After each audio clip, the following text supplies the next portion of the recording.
A paz do Senhor, meu povo, povo de Deus, a paz de Deus para você, a paz que excede todo entendimento. Vamos a um breve comercial e já estaremos de volta para a síntese da lição de número 3. Amém.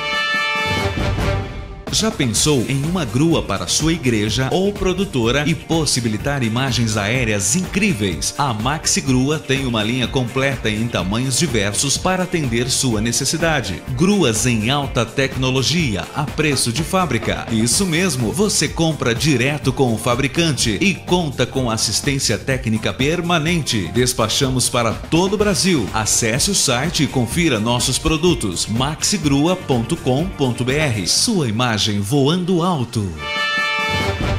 Povo de Deus, vamos então lá para a síntese, maravilhosa síntese da lição de número 3, que tem como tema a infância de Jesus.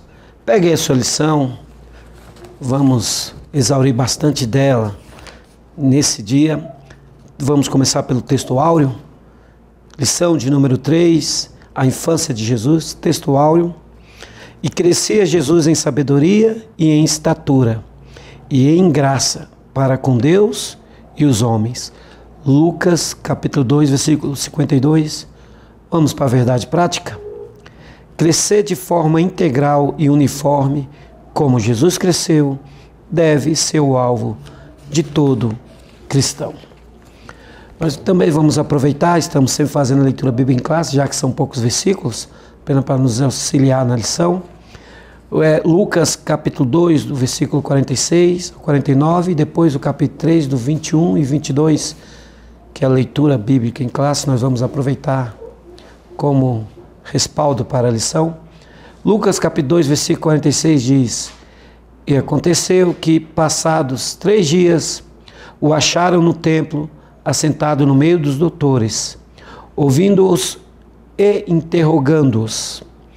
E todos os que ouviam admiravam a sua inteligência e respostas. Versículo 48. E quando o viram, maravilharam-se, e disse-lhe sua mãe: Filho, por que fizeste assim para conosco? Eis que teu pai e eu, ansiosos, te procurávamos. Versículo 49. E ele lhes disse: Por que é que me procuráveis? Não sabeis que me convém tratar dos negócios de meu pai? Agora Lucas capítulo 3, versículo 21. E aconteceu que, como todo o povo se batizava, sendo batizado também Jesus, orando ele, o céu se abriu. Versículo 22. E o Espírito Santo desceu sobre ele em forma corpórea, como uma pomba. E ouviu-se uma voz do céu que dizia: Tu és o meu filho amado, em ti me tenho comprazido. Vamos ao objetivo geral que a lição nos apresenta. O objetivo geral é apresentar a infância de Jesus Cristo segundo o Evangelho de Lucas. E agora os objetivos específicos. O primeiro objetivo específico é mostrar que Jesus cresceu fisicamente.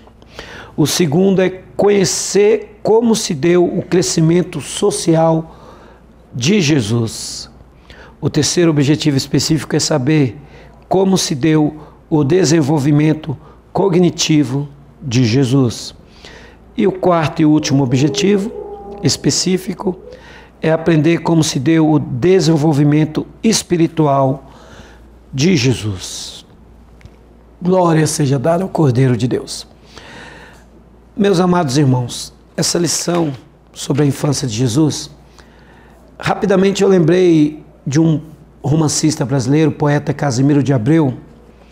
Em um dos seus poemas, ele diz assim: Ó, que saudades que tenho da aurora da minha vida, da minha infância querida, que os anos não trazem mais. Essa lição vai falar sobre a infância de Jesus, e a infância para nós humanos, para nós que é uma pérola na nossa vida, porque onde nós aprendemos muita coisa, onde também nós brincamos, nós às vezes não se preocupava com as coisas. Ela mostra e aponta sem dúvida nenhuma para aquilo de bom que o ser humano tem, uma etapa da sua vida que com certeza foi sadia, e deve ser assim, de brincadeiras, de aprendizado. Jesus, como o evangelista Lucas apresenta ele como homem perfeito, Jesus também passou por essa etapa. Nós não temos muitas informações sobre a infância de Jesus. Os evangelhos são com certeza a nossa única fonte para sabermos algo da vida do Mestre nessa fase.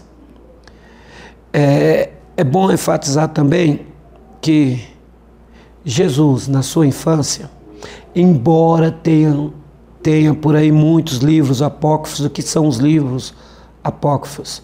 São aqueles não inspirados, considerados sem inspiração e que não tem uma fonte para dizermos se são verdadeiros.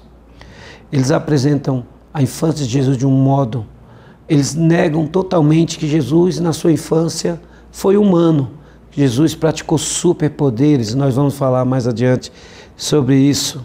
Mas é tão maravilhoso conhecer o Jesus divino, o Jesus glorioso, como também é o conhecer em forma humana, o Jesus humano, que nos dá tanta inspiração para aplicarmos coisas nas nossas vidas que Jesus viveu. A lição vai falar que Jesus crescia fisicamente, social e psicologicamente e espiritualmente. E a lição trabalha com essas dimensões e nos ensina muito e nos aplica muitas coisas em nossas vidas. Amém?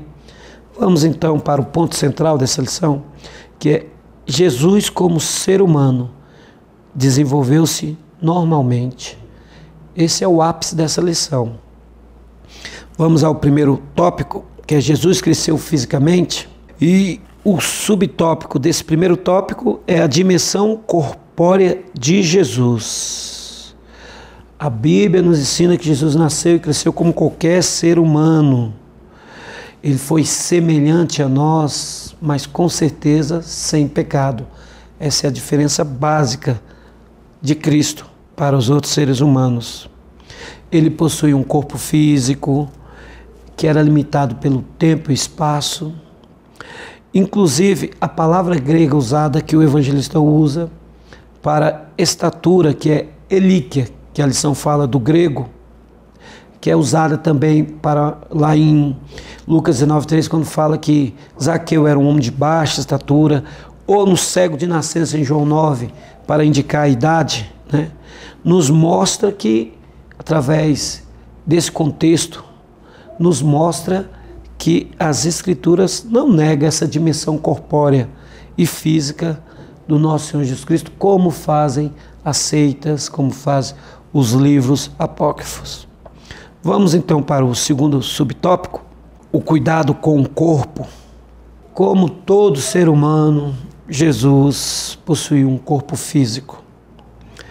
Se na sua dimensão corpórea ele estava limitado ao espaço e tempo nesse corpo, aqui Jesus demonstra isso também, mostrando que muitas das vezes ele se cansava, mas que ele cuidava do seu corpo, ele se preocupava em descansar, em ter uma atividade sadia para o seu corpo. Tanto isso é verdade que quando se usa a palavra grega para descanso lá em Marcos 6, versículo 31 e 32, essa palavra significa parar com todo o movimento para repousar, né, a fim de que se recupere energia. Que coisa maravilhosa! O cuidado que Jesus teve em descansar, em se alimentar, como mostra que ele realmente, por ser Deus completamente sua essência, também demonstra a sua humanidade 100% em sua essência. Vamos então à síntese do tópico, né? Lembrando de ser só um resumo. A síntese do tópico primeiro é: Jesus teve um crescimento físico normal, igual às crianças de sua idade. Nada difere Jesus das outras crianças. Eu gosto de lembrar que o Evangelho O Evangelho árabe da infância de Jesus, ele é dividido em vários capítulos. Eu achei interessante o capítulo, o livro apócrifo, o Evangelho árabe da infância de Jesus, o capítulo 42, disse que Tiago, o irmão de Jesus, recebeu uma ordem de José para ir pegar lenha, e Jesus o acompanhou, e quando Tiago pegava essa lenha, uma víbora picou o seu dedo. Tiago começou a chorar, a gritar. Jesus foi até Tiago, pegou no dedo dele, soprou, e aquela mordida sumiu. Tiago não sofreu a consequência daquela picada, daquela víbora. Isso faz lembrar o episódio em Atos do Apóstolo de Paulo, né? Mas olha só como isso não é em contraste da infância de Jesus, onde a sua família era totalmente conhecida naquela cidade, a cidade de Nazaré. Então, com certeza, se Jesus tivesse feito esses milagres, tivesse realizado coisas além do normal, a fama dele já ia correr dali. Porque quando ele foi ministrar ao templo, as pessoas não admiraram, dizendo: este não é o filho do carpinteiro? Não lembraram Jesus: esse não é aquele que faz milagres? Não é aquele extraordinário menino? Para você perceber que coisa interessante. Então, assim, nesse tópico, analisa que Jesus teve um crescimento físico normal às crianças das suas idades. Ele brincou, com certeza, ele fez as atividades que os demais meninos faziam. Vamos então ao segundo tópico. Jesus cresceu socialmente. Primeiro subtópico é Jesus e a família. A lição, ela nos dá uma nomenclatura aqui interessante sobre família. Que no tempo do antigo Israel, o tempo de Jesus, a família judaica, ela era consolidada numa estrutura social. E essa estrutura ela é dividida como endógama, quando se casam com parentes, a patrilinear, descendência de pai e filho, como a lição nos diz. Tem também a patriolocal, a mulher que vai para a casa do marido. Tem também a ampliada, reúne todos os parentes próximos do grupo. E a polígena, onde tem muitas pessoas. Seguir essa nomenclatura, era consolidada totalmente, não fugia a essa regra básica da família. E a Bíblia fala que a família de Jesus estava aqui nesse contexto.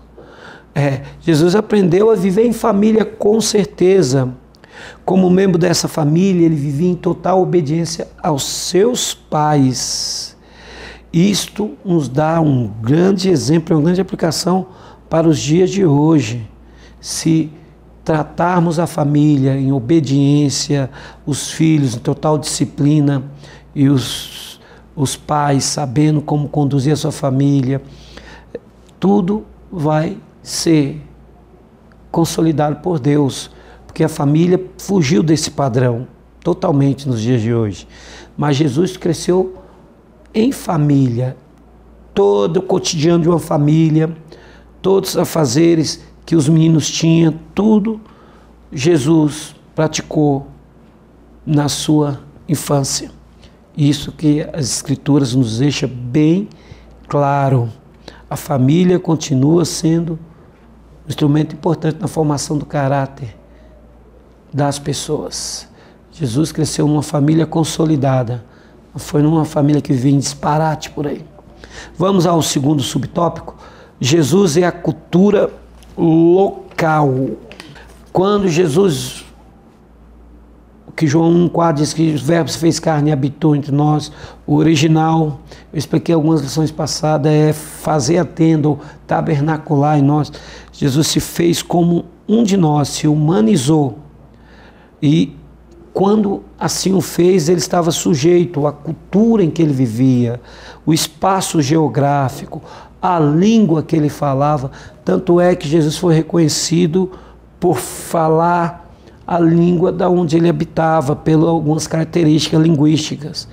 Ele aprendeu a ler a Escritura, aprendeu uma profissão, a profissão de seu pai, e também Jesus estava pronto a confrontar a cultura quando essa se contrariava a palavra de Deus. Isso é muito importante dizer. O crente não deve andar de acordo com a cultura do mundo. Se a cultura do mundo for contra os costumes, a doutrina de nosso Deus, nós temos que ser contra, sim. E Jesus nos dá esse ensino aqui, no período da sua infância e adolescência, que ele era um jovem que lia as Escrituras e quando alguma coisa estava contrária a isso, ele confrontava. Muito bom para nós avaliarmos esse aspecto e passarmos isso aos alunos, a quem está estudando a lição. Ok? Vamos à síntese do tópico 2. Jesus, enquanto criança, teve um desenvolvimento social saudável. Foi totalmente saudável o desenvolvimento de Jesus em família e em comunidade, na cultura em que ele vivia. Ok?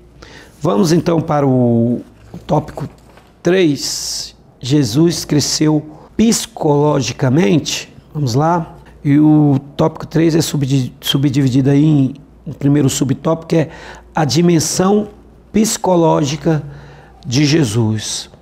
O texto de Lucas 2,52 forma que Jesus crescia em sabedoria. Crescer em sabedoria é crescer em conhecimento.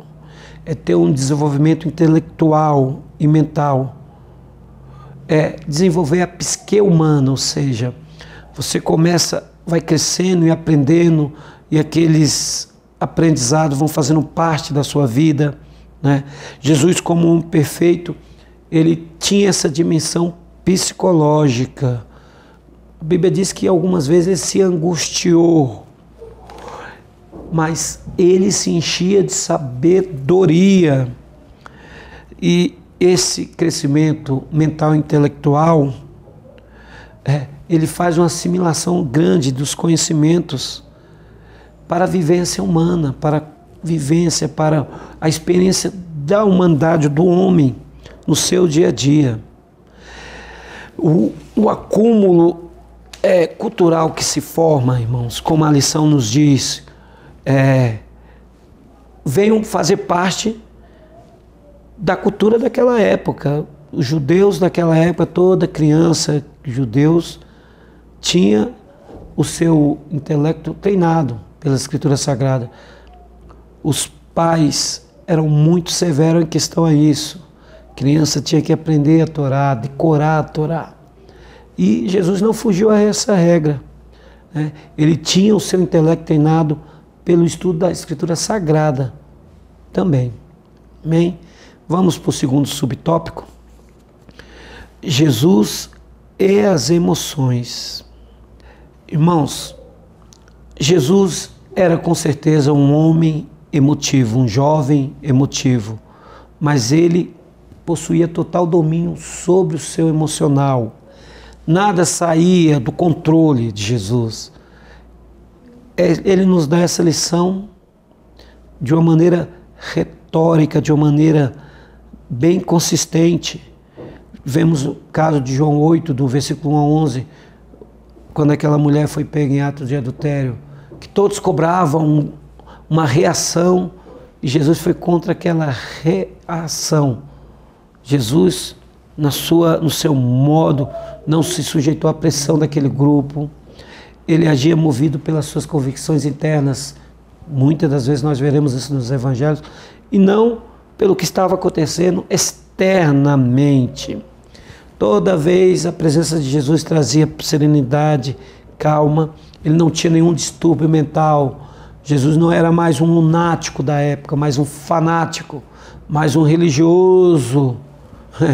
Não, Jesus tinha controle sobre as suas emoções.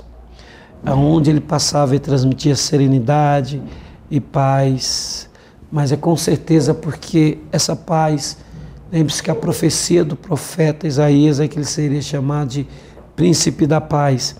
E essa paz tinha uma consequência óbvia, que era a intimidade, que ele cultuava com Deus em oração, porque Jesus era um rapaz, um jovem de oração. Era um jovem que passava noites inteiras tardes orando. E isso é um exemplo para todos nós. Orarmos sem cessar. Ok? Vamos então à síntese do tópico 3. O menino Jesus teve um desenvolvimento cognitivo saudável, compatível com cada fase da vida. Jesus teve esse desenvolvimento saudável durante as etapas da sua vida até chegar à maioridade. Nada abalou, nada venha desabonar essa conduta de Jesus. Ele com certeza se desenvolveu saudavelmente na sua infância e na sua adolescência. Amém? Vamos então para o tópico 4º e último. Jesus cresceu espiritualmente, crescendo na graça e fortalecendo no Espírito. Louvado seja o nome do Senhor. Eu quero deixar a Bíblia aberta em Lucas capítulo 2, versículo 40 e 42, que nós vamos fazer essa lição, fazer essa síntese desse subtópico aqui. Crescendo na graça e fortalecendo no Espírito. Os dois textos bíblicos de Lucas relatam, né, o crescimento de Jesus Cristo, o homem perfeito, e aparece a ênfase aqui da palavra graça, que no grego é charis, da onde surgiu a palavra portuguesa carisma, ou o termo carismático. Graça é um favor de Deus, e Jesus cresceu na graça. Quando ele viveu com as suas limitações, ele teve a consciência que as suas forças, a sua chamada é de origem divina. Isso é graça, isso é reconhecer a graça de Deus. Uma coisa que eu acho interessante de Jesus, existe um evangelho apócrifo que, quando Jesus, para vocês entenderem o que eu quero explanar aqui, encontraram um livro do sacerdote José, que alguns reconhecem como sendo sacerdote Caifás, que ele disse que quando Jesus estava no berço, ele falou para sua mãe, ele se manifestou no berço e disse: mulher, eu nasci de ti, sou Jesus, o Filho de Deus, o Verbo que te anunciou através de Gabriel, e o Pai me enviou para a salvação do mundo. Esse escrito, é claro, nós não conseguimos achar um respaldo bíblico para ele, mas durante as etapas da sua vida, Jesus crescia na graça, independente de qualquer coisa, né? Graça é saber que Deus está conosco, nos ajudando, nos fortalecendo, através da edificação que Ele nos dá pelo Seu Espírito Santo. A graça tem que estar presente na vida de cada crente, de cada pessoa, no cotidiano da sua vida, para que você possa crescer em graça, crescer em humildade diante de Deus, reconhecendo a sua grandeza. Jesus foi assim na sua infância, na sua adolescência. Ele cresceu na graça, e isso fortalece o espírito da pessoa. E Jesus cresceu na graça, fortalecendo o seu espírito. Amém? Vamos para o segundo subtópico do 4º e último tópico, que é Jesus e sua maioridade. Eu estou lembrando aqui no Evangelho Árabe da Infância de Jesus, o capítulo 46, também um fato interessante, que diz que numa dessas etapas da vida de Jesus, na sua adolescência, ele vinha com seu pai à meia-noite, e um jovem passou correndo e derrubou Jesus, esbarrou nele fortemente e o derrubou. E esse escrito diz que Jesus se levantou e disse assim: assim como eu caí, caia você e nunca mais se levante. E aquele jovem na hora caiu e morreu, né? isso tira totalmente, isso dá a entender que Jesus era um jovem totalmente agressivo, vingador. Veja como esses escritos não têm uma fonte segura de avaliação dessa etapa de vida de Jesus. Então eu lembrei disso agora para lembrar você que explica aos seus alunos que os livros apócrifos, assim como o livro de Tomé, o Evangelho de Tomé, nos fatos também da infância e da adolescência de Jesus, explique que eles não são inspirados, não constam na Bíblia judaica, no canon. Então eles não fazem parte, estão escritos e não são seguros, não são fontes seguras, apenas serve como pesquisa, ok? Jesus e sua maioridade. Lucas mostra o desenvolvimento espiritual de Jesus Cristo. Lucas capítulo 2, versículo 42. Acharam? Ok, vamos lá. E tendo ele já há 12 anos, subir a Jerusalém segundo o costume do dia da festa. Era a festa da Páscoa aqui, com certeza. Mas há um fato interessante aqui. Jesus estava cumprimentando aqui o seu, vamos dizer assim, realizando o seu Bar Mitzvah, que é a passagem de 12 aos 13 anos, que representa para a cultura judaica, as crianças, no caso do sexo masculino, os meninos, a passagem para a vida adulta. É o que está acontecendo aqui nesse versículo 42. E o versículo 43, ele continua dizendo: e regressando eles, terminando aqueles dias, ficou o menino Jesus em Jerusalém, e não souberam seus pais. E vamos agora para o versículo 46. E aconteceu que passados 3 dias, o acharam no templo, assentado no meio dos doutores, ouvindo e interrogando. E todos que ouviam, versículo 47, admirados da sua inteligência e resposta. Olha só que coisa interessante. Jesus mostra total consciência da sua missão como representante do propósito divino, como sabedor daquilo que Deus realizaria através da sua vida. E até os 30 anos, quando ele recebe a capacitação divina para o seu ministério através do batismo, Jesus cumpre a etapa da sua vida, sua adolescência, com a consciência da sua missão na terra como Filho de Deus, aquele que tira o pecado do mundo, Cordeiro de Deus. Amém, irmãos? Que possamos refletir nessa lição, ter ensinamentos básicos para a nossa vida sobre a infância de Jesus. Você que teve uma boa infância, glória a Deus. Você que não teve, mas que essa lição sirva de exemplo para você. E como diz o apóstolo Pedro, a lição conclui assim: que cresçamos cada vez mais na graça e sabedoria de Deus para uma vida totalmente, qualquer etapa da nossa vida, sadia. Que Deus os abençoe. Até a próxima lição. Um abraço no seu coração, um beijo grande. Fique com Deus e até a próxima. Amém.